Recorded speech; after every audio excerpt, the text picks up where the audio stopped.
Viral ngayon ang video ng isang pampasaherong bus sa La Union.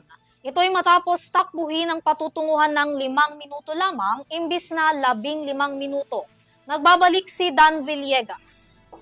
Nag-viral online ng isang video kung saan umiiyak at nagmamakaawa ang mga pasahero ng isang kaskaserong bus driver sa La Union matapos nitong haruruti ng pagpapatakbo ng nasabing bus.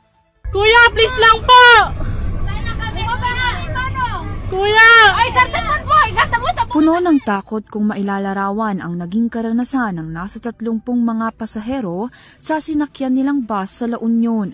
Kita sa video ang pag-iyak at pagmamakaawa ng ilang mga pasahero sa driver dahil sa mabilis na pagpapatakbo nito sa nasabing bus.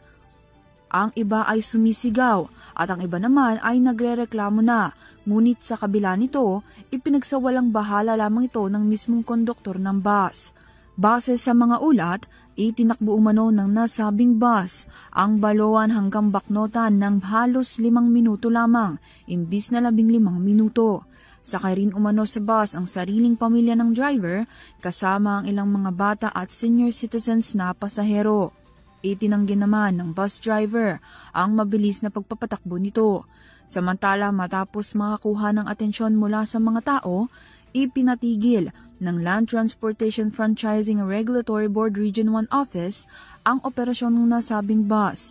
Magsasagawa rin ng ahensya ng mas mahigpit na investigasyon sa nangyaring insidente. Para sa Your TV News, Dan Villegas sumasaludo sa bawat Pilipino.